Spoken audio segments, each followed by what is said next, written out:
The You're going to see, I hope, next slide please, a picture of the ark as closely as we can resemble how it was outlined in Genesis, how God told Noah to build the ark. If you'll notice, it's kind of square on the end, more like a big barge. And it is sloped like a boat. And you notice that it's very, very large. It's more rectangular than what you usually notice as a ship. It is built to withstand waves of 98 feet or more. And as we're going to see in our study, there could have been waves pretty close to that high as a result of the cataclysm and a catastrophic flood that is going to come. But that ark represents an ark of safety. I saw something this week in my studying that I had not recognized before, and I want to share that with you.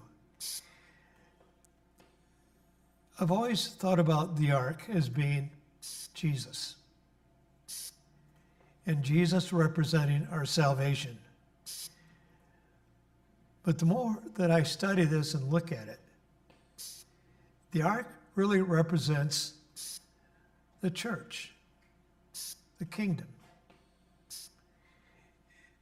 And because there's only one door, it gives you the idea there's only one way into this ark of safety, and that's through Jesus Christ. He said, I am the door. He said, I am the life. I am the way. And no man comes to the Father but through me.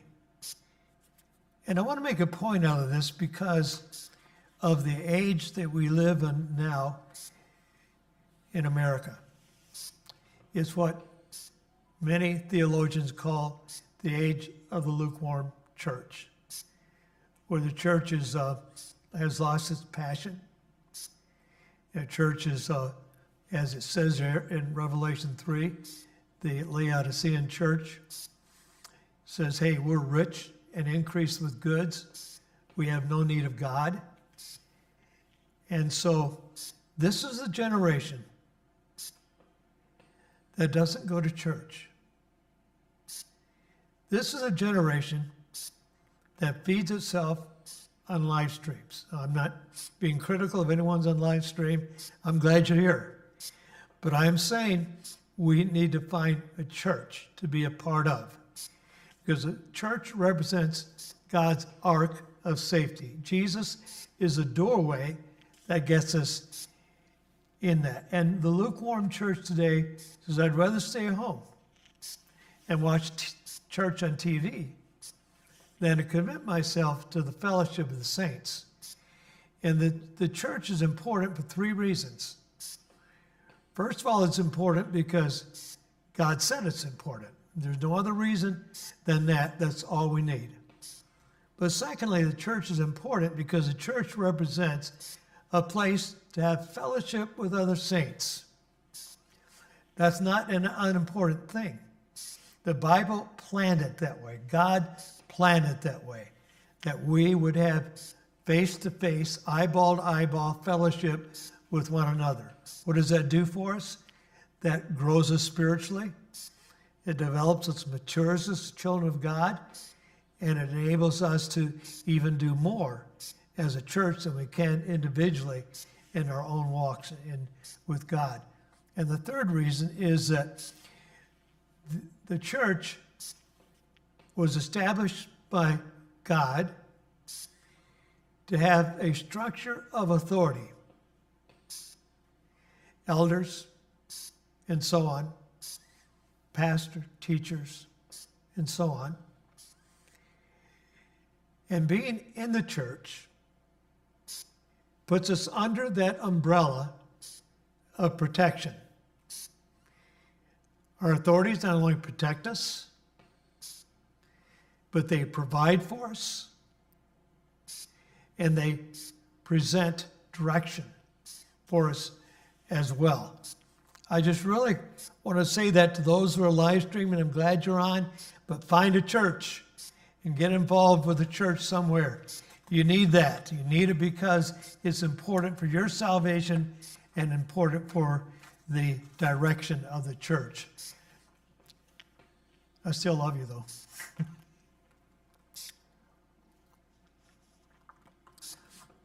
Next, this ark, this ship, was massive in size. It was built about 4,300 years ago. Roughly, if you use the long cubit, 510 by 85 foot by 51 foot, roughly 2 football fields long, roughly about a third of the size of the Titanic, which is a huge ship. And it was made out of gopher wood, or in NIV it says cypress, both of those being good wood to make a boat, to make into a boat. Slide 4. And Noah did all that the Lord commanded him.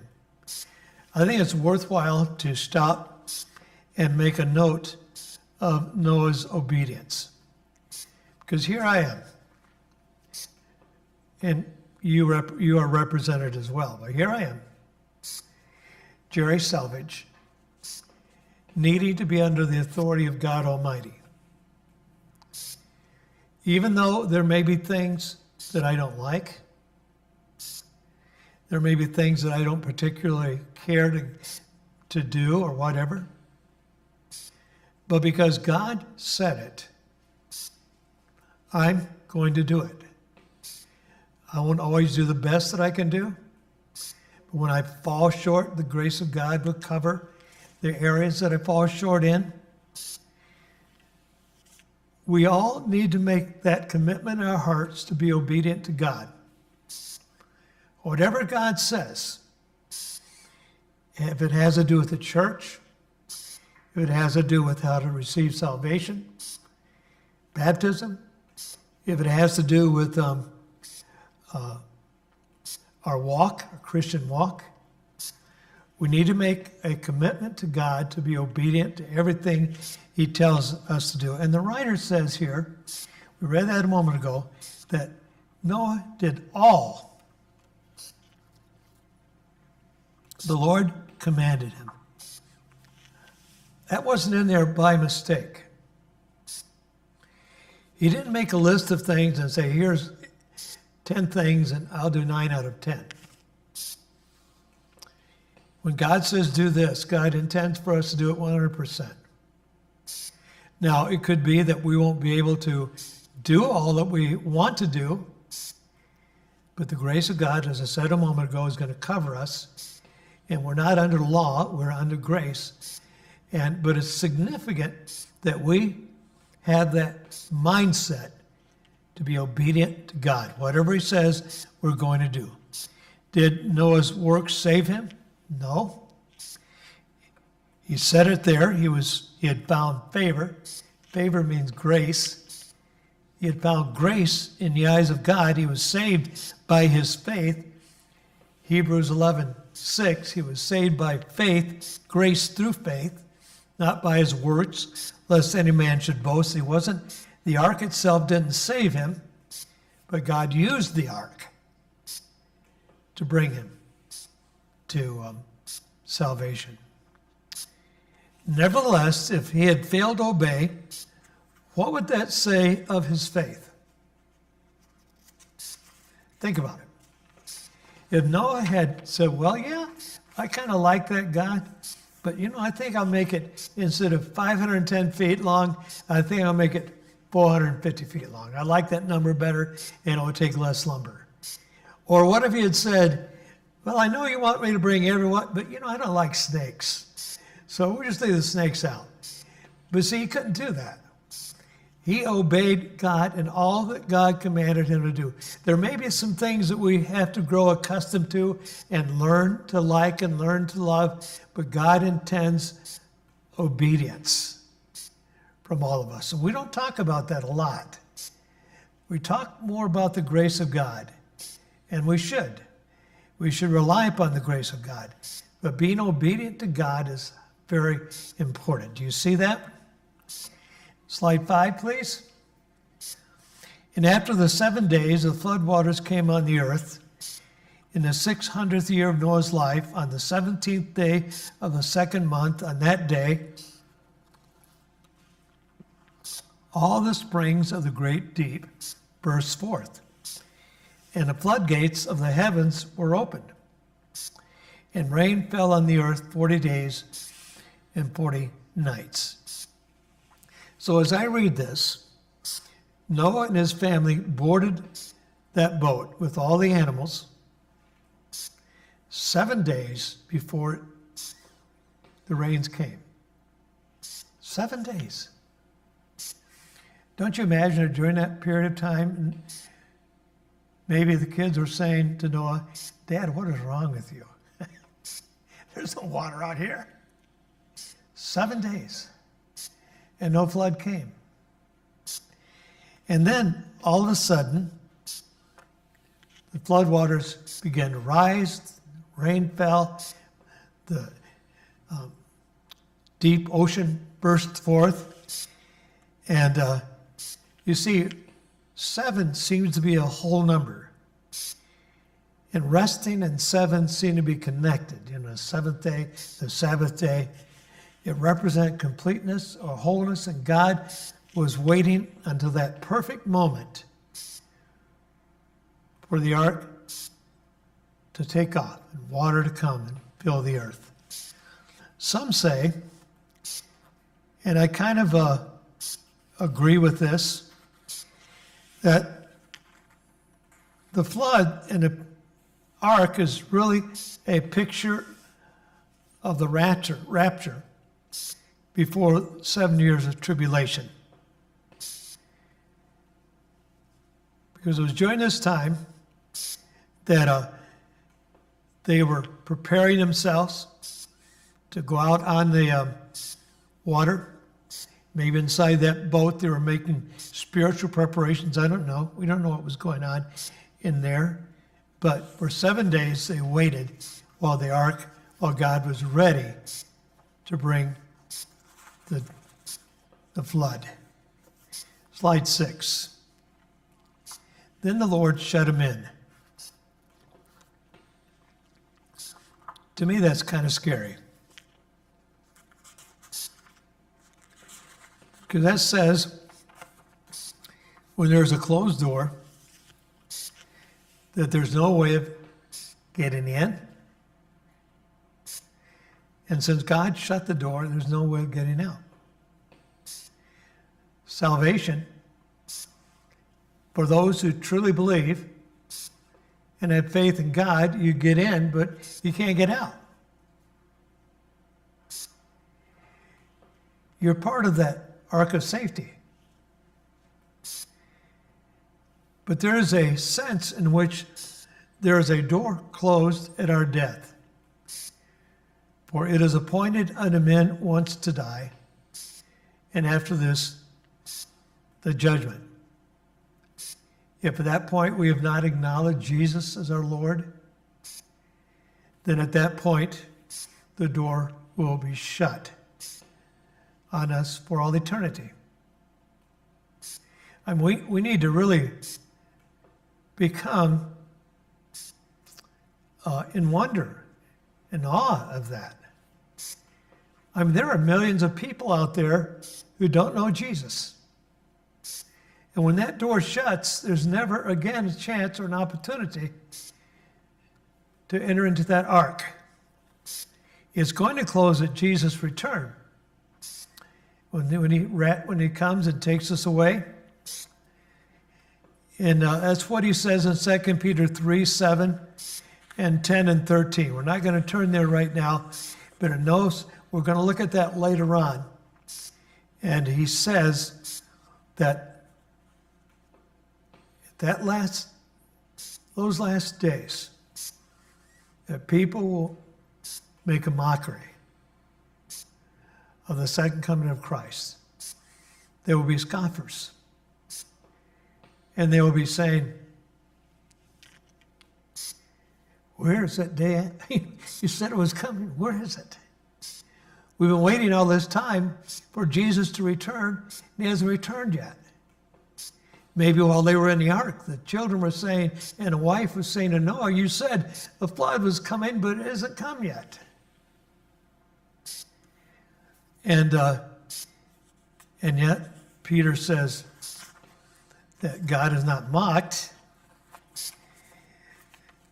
that what God intended to happen will happen, but God is patient, not wanting anyone to perish, giving people opportunity to be obedient to the will of God. Next slide, slide 8. So these closed doors, when those doors shut, judgment will come. John 10:10, Jesus said, I am the door, and no one comes to the Father except through me. Revelation 3:21, when he talks about the lukewarm church at the end of that time, he says, behold, I stand at the door and I knock. We are on the other side of that door. He won't force his way in. He won't open that door himself. We have to open the door of our heart and let Jesus come in. And it's during that time that the patience of God is exhibited. 120 years, they were warned of the coming flood, but the day came when the door was shut. And Noah and his family were shut inside, and they were shut outside. Slide 9, Michael. So the flood was actually a year-long catastrophic event. I don't think I ever understood that when I was growing up. To hear my dad talk about the flood, it sounded like just a whole lot of water. And I don't think there was really a lot being said anywhere about the catastrophic things that were taking place as a result of the flood. It happened in 2348 BC. It was a flood of epic proportions that totally destroyed the pre-flood world. Totally destroyed it. Wiped out everything. Every living creature, everything on the face of the earth. The earth was never the same again after that flood. And as we're going to see as we study our way through this, that flood reshaped the continents. And we're going to learn about plate tectonics, these plates that our continents are sitting on, that move, that float. And all that took place as a result of the flood. It buried billions and billions and billions and billions of living creatures that you can find in the fossil record. Even sea creatures, you'll find them far inland from the ocean, because that ocean was global, and those marine life was all around the world at that time. It also laid down layer after layer after layer of rock layers. We call those sedimentary layers, where sediments settled out and ultimately formed rock layers. And I just mentioned here, as I said earlier, that the ark was able to handle all this catastrophe. It was cataclysmic, but God built that ark to be able to handle waves up to 98 feet high. Next slide, please. Slide 10. I'd like to turn your attention just for a moment to Psalm 104, verses 6 through 9. I'm sure you've read that many times. Maybe you've never connected that to the flood. The psalmist says, talking about the earth, you covered it with the watery depths as with a garment. The waters stood above the mountains, 20 feet above the highest mountain. But at your rebuke, the waters fled. And as we're going to see, they didn't just slowly recede. It was fast movement that had to take place to empty the earth of that much water in 150 days. Deep erosion took place at the sound of your thunder. They took to flight. They flowed over the mountains. They went into the valleys to the place you assigned for them. You set a boundary they cannot cross. Never again will they cover the earth. So we have oceans and seas, and we have continents today. Slide 11. So what we're going to do is break our study of the flood down into 4, I call them phases. You might look upon them as being milestones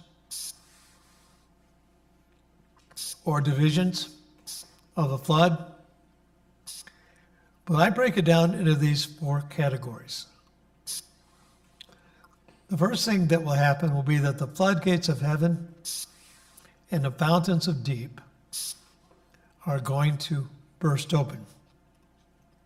The majority of the flood waters will come from fountains of the deep. It'll be a bursting open. We'll talk about that later on. And these volcanoes of water from deep within the earth are going to spew up all over the earth, all over the ocean. The second phase will be the 150th day, when the floodwaters have come to their maximum. All dry land disappears. Even the mountains will be at least 20 feet covered by 20 feet of water. Then the third phase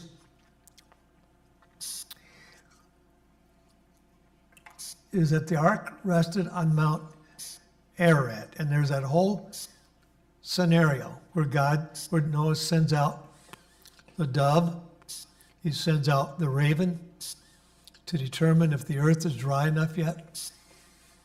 In fact, as they sat there on top of Mount Ararat, he was able to look and see some dry land, but he didn't know how much dry land was actually out there until they sent the birds out to check it out.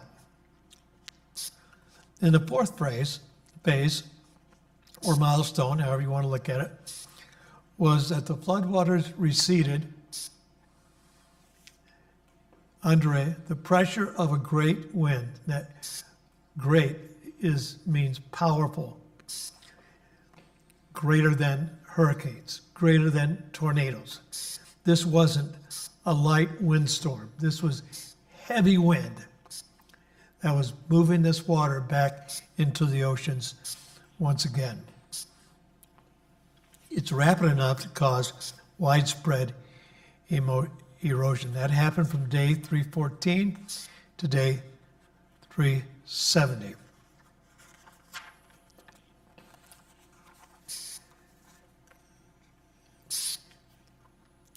I want to just say, make a couple of comments about these phases of the flood.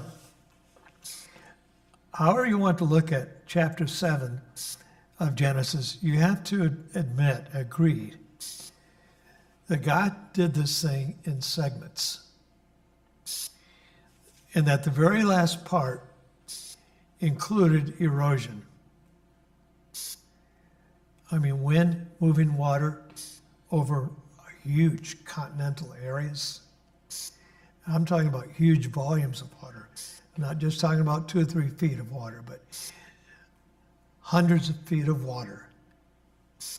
He's moving across the landscape through rivers and streams, forming the rivers, forming the streams that we know of today, channeling out the oceans, channeling out the floodbeds and so on. And also wanted to make mention of this.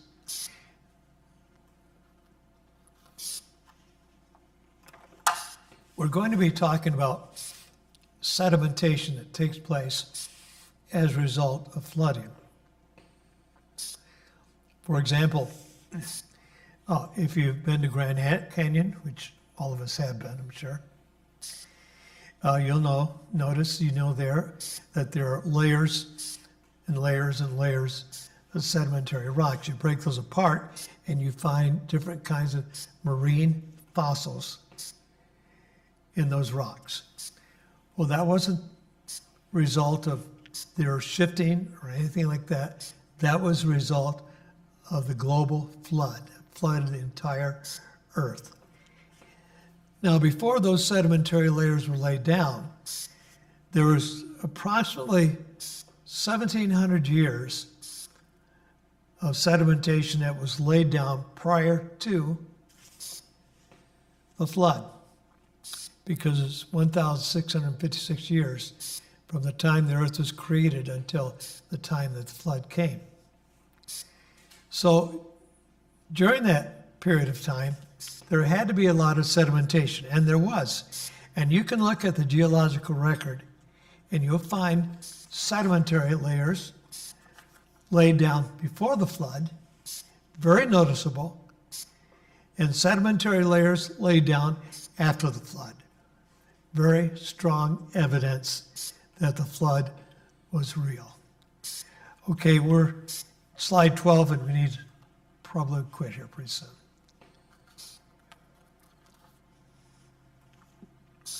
The first phase is this. In the 600th year of Noah's life, on the 17th day of the second month, on that day, all the springs of the great deep burst forth, and the floodgates of the heavens were opened, and rain fell on the earth 40 days and 40 nights. Now, it doesn't mean that there were rain showers or rain storms. It rained without stopping for 40 days and 40 nights. Can you imagine the amount of water that would create? Next slide, please. The water from this first phase, the floodwaters of the deep, or the ocean, the fountains of the deep, and the floodgates of heaven, came from those two sources. From the ocean itself, from the fountains of the deep, which we're going to talk about in detail next week. You can read about that in chapter 7, verses 10 through 12, the fountains of the deep. And also it came from intense rainfall, 40 days and 40 nights, continuing to the 150th day, and did not stop until the 150th day. And from then on, water from the deep, the water began to recede from the face of the earth. I think we'll stop right there, and that'll be a good jumping off place. And next week, we'll talk about the water from the deep and what that water represents. I wonder if what we've said tonight confuses you and you want to ask me a question, or is there anything you want to talk about?